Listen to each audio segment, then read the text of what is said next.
So I guess the way to keep your balance is to not be, I don't live in Hollywood. All of Hollywood has just been shaken. On September 16th, Robert Redford, a living legend, an irreplaceable icon, passed away forever at the age of 89. But the world's breathless shock did not come only from his death. It came from Morgan Freeman himself, the lifelong friend who shattered decades of silence to tear open the curtain of secrets. This is not a tribute nor a farewell. This is a truth bomb that has just been detonated. And you will not believe what Morgan Freeman has revealed. Born in 1936 in California, Redford grew up in a working-class Irish family. His childhood was far from a red carpet. Redford once described himself as a wild kid wandering the rough neighborhoods of Los Angeles. He lost his mother at 18, a devastating blow that left a deep scar on his soul. For Redford, art arrived as an escape from painting classes to earning a sports scholarship at the University of Colorado. Yet he soon dropped out, roaming across Europe, making a living as a street painter before returning to America and stumbling into the world of theater. That chance encounter quickly blossomed. The explosive star of the 1960s and 1970s, Redford began on Broadway, but it was the silver screen that turned him into a phenomenon. The film that marked his breakthrough was Butch Cassidy and the Sundance Kid, 1969, where he played the Sundance Kid alongside Paul Newman. The movie was not only a box office triumph, but also turned the two actors into Hollywood's golden duo. Riding on that success, he reunited with Newman in The Sting, 1973. The film won the Oscar for Best Picture, while Redford earned an Oscar nomination for Best Actor. The 1970s were inseparable from Redford's name, the Golden Boy, who was both romantic and intelligent, becoming the embodiment of the perfect American man in the public's eyes. In 1976, he starred in All the President's Men, portraying journalist Bob Woodward in the investigation of the Watergate scandal. This was more than just a role. It cemented Redford as an artist, unafraid to tie his name to grand social and political stories, turning cinema into a mirror of the times. The artistic peak of the 1980s. While many of his contemporaries were still chasing the box office, Redford chose a daring turning point directing. His debut film, Ordinary People, 1980, immediately created a sensation, earning him the Oscars for Best Director and Best Picture. It was the explosion that proved he was not just a handsome face, but a master creative mind. By 1985, he returned to the silver screen in Out of Africa, with Meryl Streep, a cinematic love song of epic scale that won the Oscar for Best Picture. The image of Redford flying over the skies of Kenya, his hair blowing in the wind, became one of the most romantic moments in film history. Even more astonishing, he was the one who built the world of independent cinema. While still an A-list star, Redford showed remarkable vision by founding the Sundance Institute in 1981 and later the Sundance Film Festival. For Redford, this was not just a festival, but a movement, a place that nurtured Quentin Tarantino, Steven Soderbergh, Darren Aronofsky, Chloe Zhao, and many more. From a commercial star, Redford became the silent architect of American independent cinema. He believed that even a small story can change the world if told the right way. And in reality, Sundance shaped an entire new generation of filmmaking. Redford did not stop there. He directed A River Runs Through It, 1992, which launched Brad Pitt into stardom. He starred in Indecent Proposal, 1993, a controversial work that nevertheless confirmed his enduring appeal. In 2001, he appeared in The Last Castle, playing a general who rose up against injustice in prison, once again embodying the image of the principled man that defined his career. In 2007, with Lions for Lambs, Redford did not shy away from sensitive themes: the Iraq War, American politics, and civic responsibility. He not only played the lead, but also directed, proving that his art was never detached from the issues of his time. A brilliant final chapter. Even as he aged, Redford retained his unique magnetism. In All Is Lost, 2013, he battled the ocean alone for nearly 2 hours of screen time, with almost no dialogue, yet that performance left the world breathless.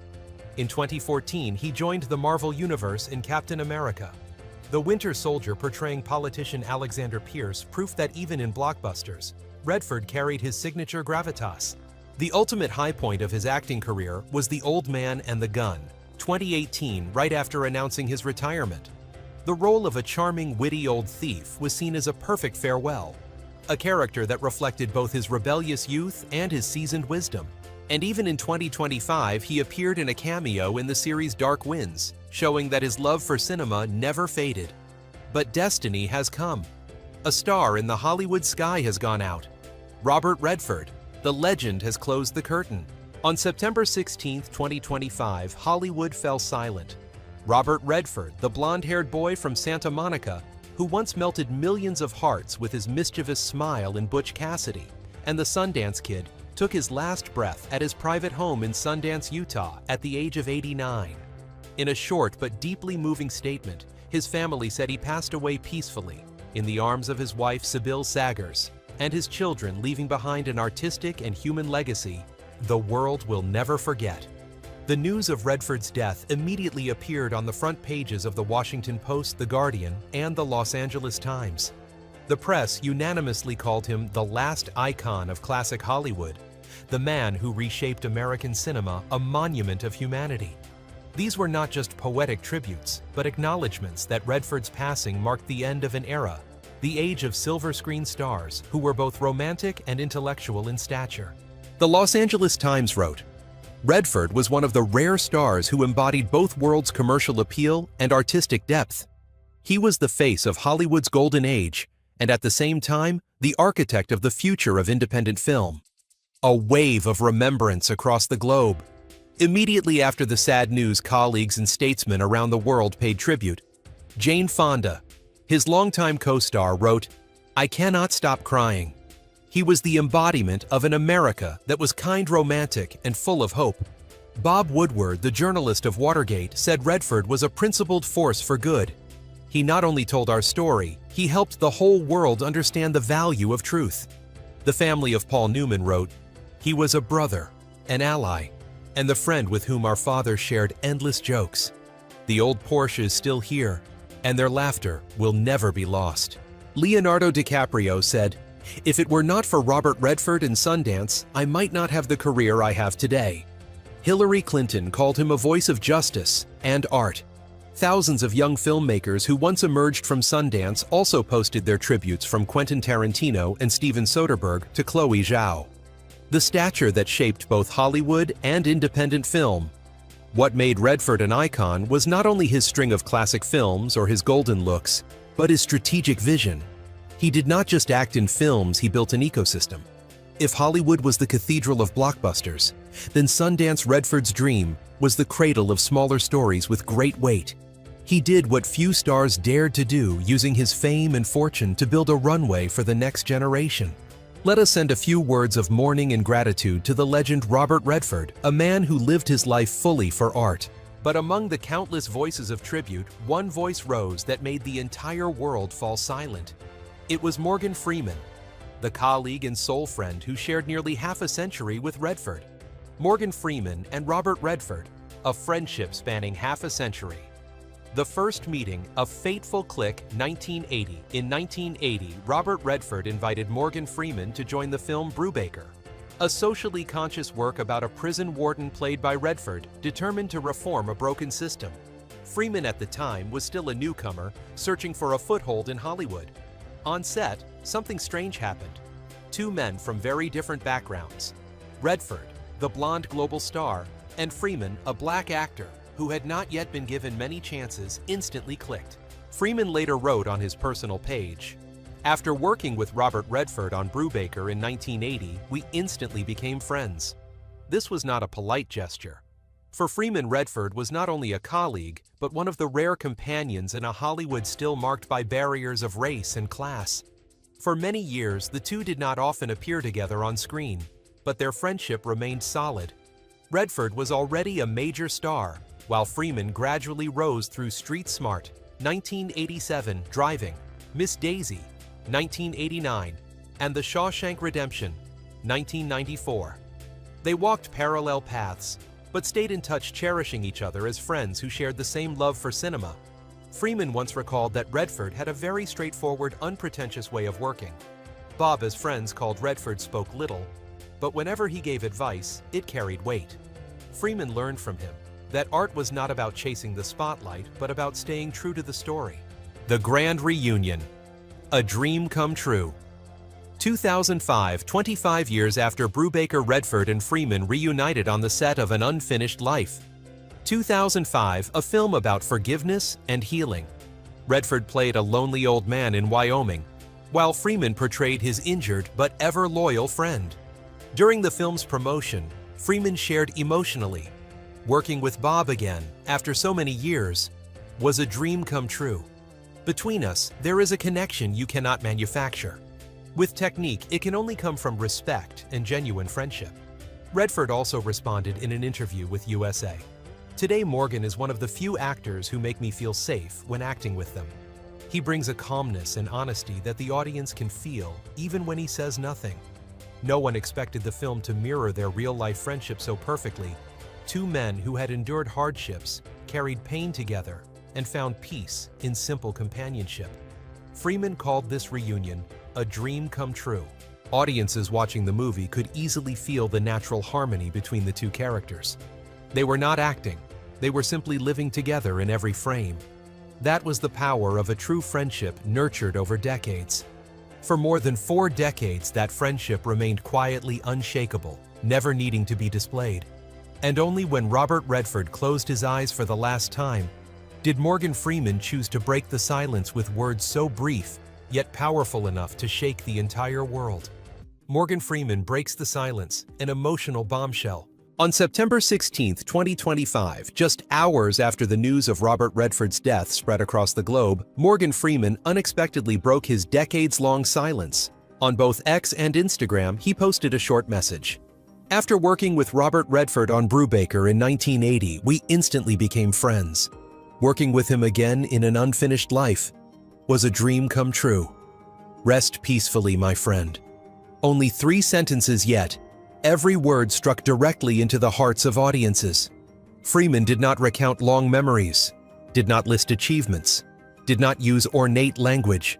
He simply recalled 2 golden moments: their first meeting in Brubaker, where a friendship was born, and their reunion in An Unfinished Life, when that bond had matured and flourished. For Freeman, those 2 milestones were enough to capture a lifetime of companionship. International media immediately reacted. The Hollywood Reporter called it the simplest, yet most moving tribute Redford received. Variety emphasized, "In an era where everyone says, too much." Freeman's restraint and choice of words turned this farewell into something immortal. Social media also erupted with emotion. One comment shared tens of thousands of times read, "When I read Freeman's words, I felt as if I could hear Redford smiling one last time." Another person wrote with tears, "He did not just write for Redford. He wrote for the heart of an entire generation of moviegoers." Amid countless tributes, it was Freeman alone with his long silence followed by words at the perfect moment who created the most powerful emotional explosion. He did not just say goodbye. He painted Robert Redford not as a distant legend, but as a lifelong friend who would live forever in memory.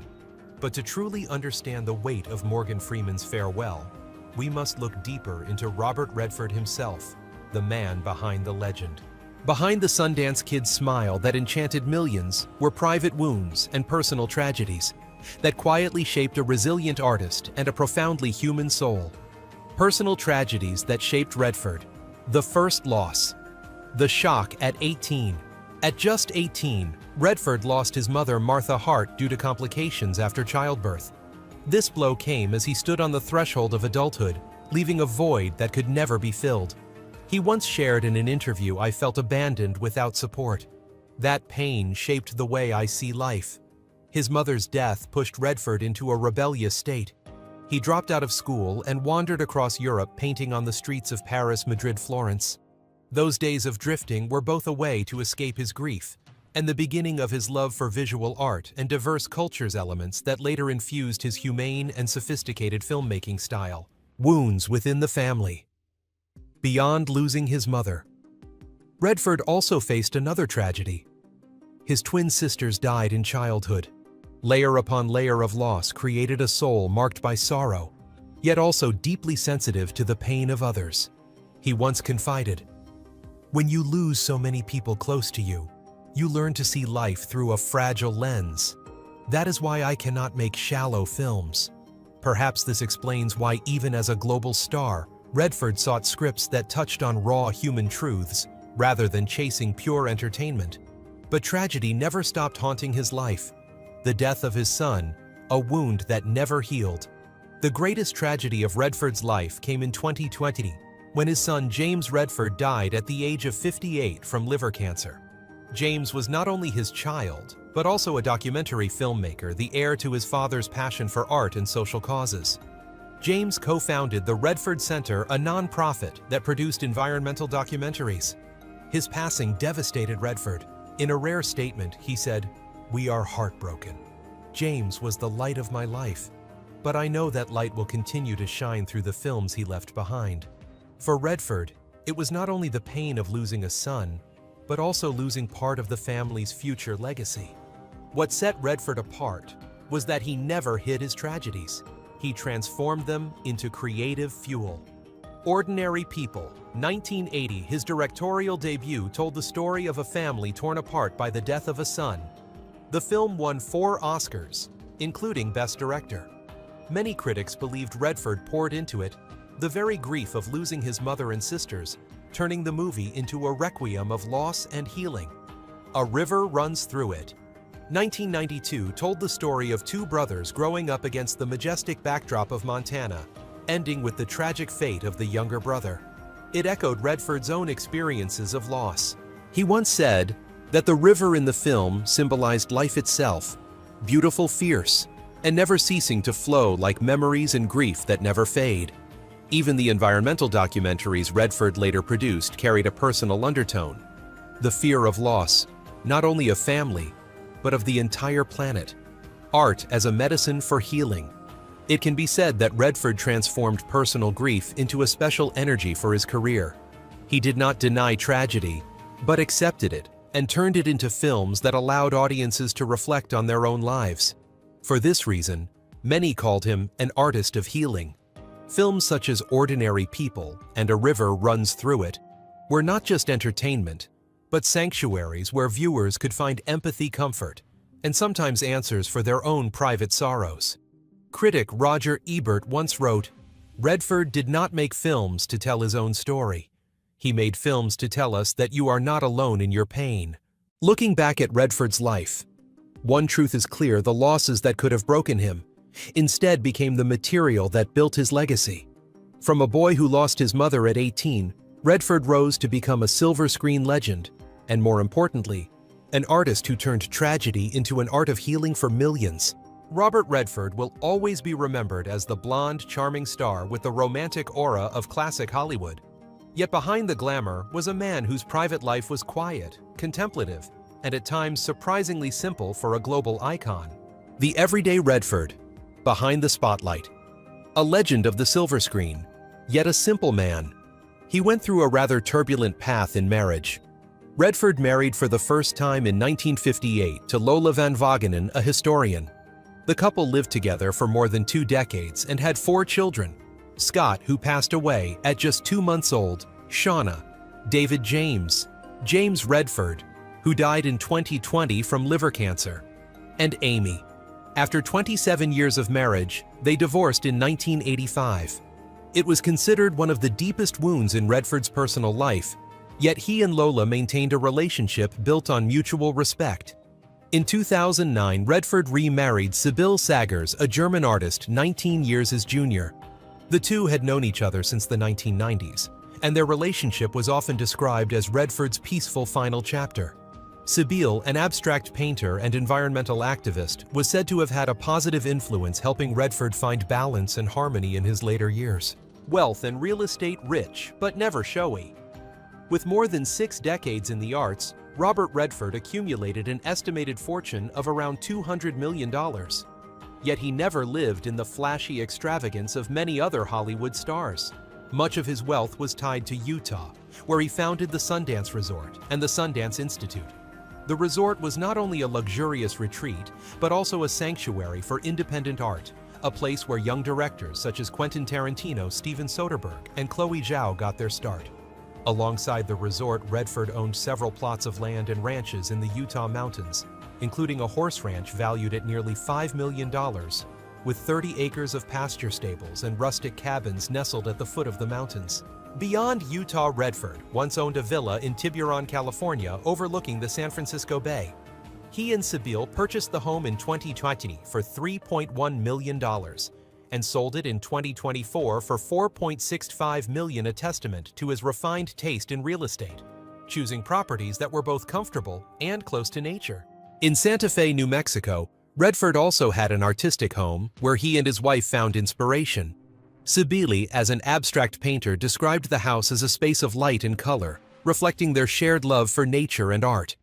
Altogether, Redford's real estate portfolio in his final years was estimated at more than $20 million. But what made it remarkable was not the number, but the way he chose them. Each property was tied to nature, art, and serenity. There were no gilded mansions, no extravagant yachts.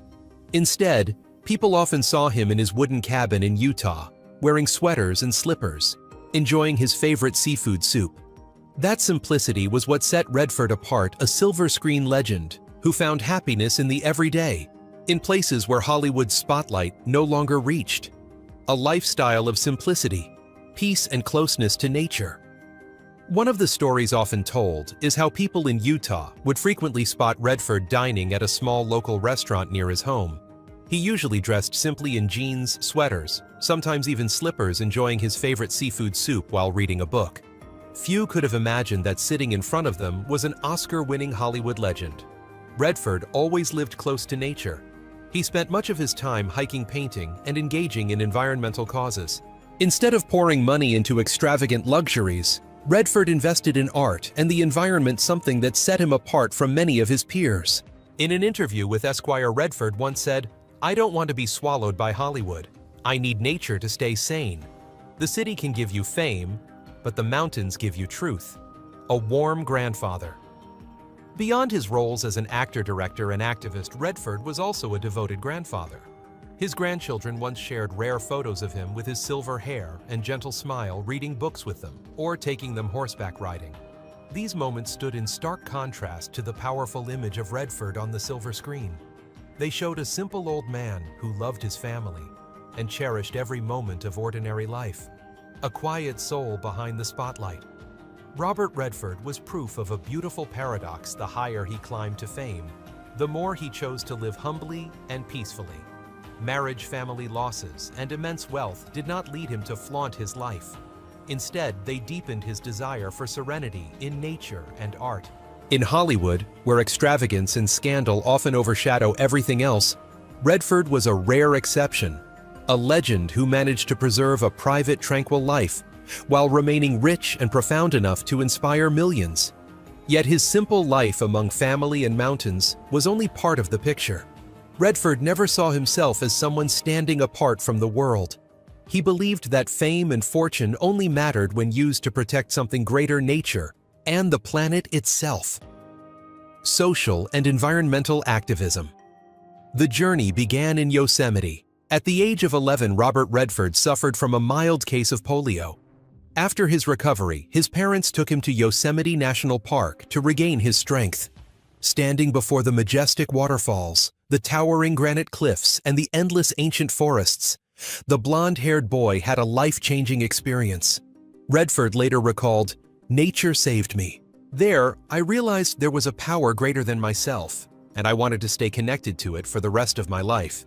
From that trip on, nature was not only a place of healing for Redford, but it became an essential part of who he was, shaping both his career in film and his lifelong activism. The artist and the activist. Once he became a star in Hollywood, Redford did not choose luxury or isolation. He used his voice and influence to defend the values he believed in. Since the 1970s, Redford had been involved in environmental campaigns opposing reckless oil drilling and calling for the preservation of national forests. He worked with organizations such as the Natural Resources Defense Council (NRDC) and the Sierra Club. Redford was not just a face of the cause, but an active campaigner, even testifying before the U.S. Congress to call for climate action. In a 1989 speech, Redford declared, "If we do not protect this planet, we will lose the greatest stage for telling any story." That was how he connected art and the environment, treating Earth as both the stage and the foundation for all creativity and life. Sundance more than cinema. Redford's environmental activism was closely tied to the Sundance Institute and Sundance Resort in Utah.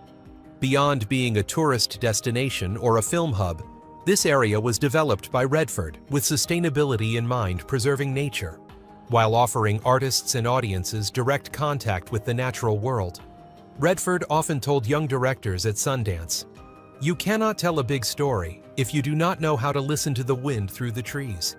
That philosophy made Sundance a unique space, both a sanctuary of independent cinema and a reminder of humanity's relationship with nature. Redford, a global voice against climate change. In the 21st century, as climate change became a pressing issue, Redford remained a leading voice. He addressed the United Nations in 2015, urging nations to take urgent action to save the planet. His speech was praised as powerful and direct, going far beyond the role of a movie star. He declared, "We have talked too long. It is time to act because nature will not wait for us." Few artists dared to step into political and diplomatic arenas at such a level, but Redford did, and he did so with complete sincerity. Honored with the Presidential Medal of Freedom. In 2016, President Barack Obama awarded Robert Redford the Presidential Medal of Freedom, the highest civilian honor in the United States. In the tribute, the White House emphasized that Redford was not only a great actor and director, but also a tireless environmental activist who used art to awaken civic responsibility. That moment marked Redford as one of the rare artists recognized not just for artistic excellence, but also for profound social impact. Artist-activist and artist who fought for ideals. What made Redford unique in Hollywood history was the way he united the artist and the activist. He never separated those roles. The films he chose, the festivals he built, and even his personal life all revolved around one principle: art must be tied to truth and to nature. In one of his final interviews, Redford confided, "Fame comes and goes, but if I can contribute to making this planet greener and fairer, then that is the most important role of my life." From the boy who once stood awestruck before Yosemite's waterfalls, to the silver-haired man addressing the United Nations, Robert Redford completed the journey of an artist-activist, an artist who lived not only for cinema, but for the planet. His perseverance made him not only a film legend, but also a symbol of social responsibility and love for nature. Robert Redford closed his journey at the age of 89. He departed taking an era with him, but left behind immortal films, an artistic and human legacy spanning more than 6 decades. Morgan Freeman, the last friend to speak, gave him the simplest yet most heartfelt gift, a farewell that was brief, honest, and eternal. Redford may have left this world, but he will live on in every word, every frame, every memory he left for audiences. And as Freeman proved, some friendships and some truths do not need to be long to live forever in the hearts of humanity. Let us all send our words of mourning and gratitude to the legend Robert Redford. All data, analysis, and commentary in this video are presented based on information available at the time of production. The content is subject to change over time and should not be considered a definitive forecast. There is still so much more to explore: stories of resilience, legacy, and truth. Feel free to dive into some of our top recommended videos now appearing on the screen.